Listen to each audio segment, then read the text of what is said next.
तो इस तरह से दिल्ली के अंदर तो आप सब लोग देख ही रहे हैं कि हर काम के अंदर किस तरह से लेफ्टिनेंट गवर्नर हर काम के अंदर, छोटे से छोटे काम के अंदर टांग अड़ा रहे हैं। और तीसरा तरीका है ईडी। यह अब इनका एक नया हथियार आ गया, ईडी।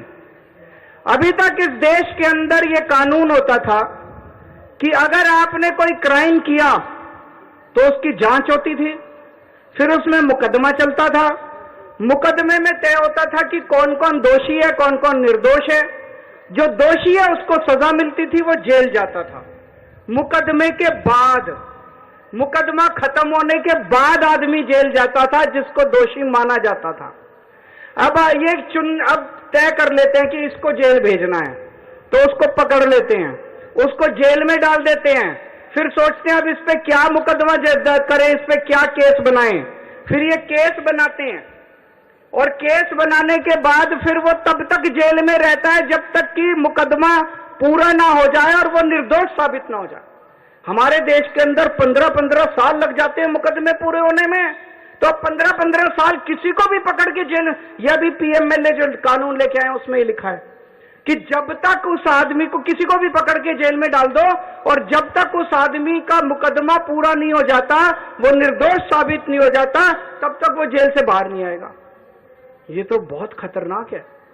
अभी हेमंत सोरेन साहब को इन्होंने जेल में डाल दिया, अभी तक उनके ऊपर कुछ भी साबित नहीं हुआ है, अभी उनके ऊपर मुकदमा नहीं चला है, अभी मुकदमा शुरू भी नहीं हुआ है, अभी जांच चल रही है। लेकिन अगर मुकदमे को 15 साल लगे तो हेमंत सोरेन साहब 15 साल जेल में रहेंगे।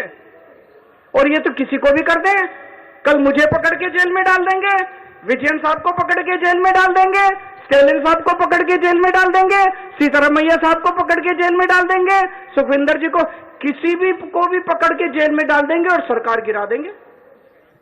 हेमंत सोरेन साहब को जेल में डाला, उसके बाद 48 घंटे तक ये लोग तोड़ने की कोशिश करते रहे, जेएमएम को तोड़ देते हैं। ये तो भगवान का भला और जेएमएम वालों का महान है, जेएमएम वाले जो टूटे नहीं इनके सामने। तो ये अब ये किसी भी को भी पकड़ के जेल में डाल देंगे, उसकी सरकार तोड़ देंगे और फिर अपनी सरकार बना लेंगे। ये क्या है, ये क्या चल रहा है इस देश के अंदर? कह रहे हैं केजरीवाल भ्रष्ट है। मैं पूछना चाहता हूं, मैंने दिल्ली में बिजली सस्ती, बिजली फ्री कर दी दिल्ली के अंदर, मध्य प्रदेश में, गुजरात में, उत्तर प्रदेश में सबसे महंगी बिजली मिल रही है देश में। तो बिजली फ्री करने वाला चोर है कि बिजली महंगी करने वाला चोर है? दिल्ली में मैंने सबका इलाज मुफ्त कर दिया, चाहे गरीब हो चाहे अमीर हो, सरकारी अस्पताल में चले जाओ, सबका दवा दारू सब फ्री। मध्य प्रदेश में, गुजरात में, उत्तर प्रदेश में चले जाओ, इतना महंगा इलाज, सरकारी अस्पतालों का बेड़ा गर्क कर दिया इन लोगों को।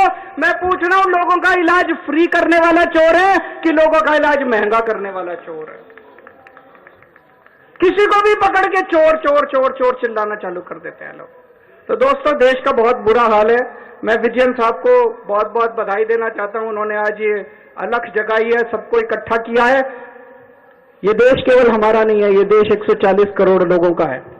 और आज मैं बीजेपी वालों को कहना भी चाहता हूं, समय का चक्र घूमता है, समय बड़ा बलवान है, अहंकार मत करो।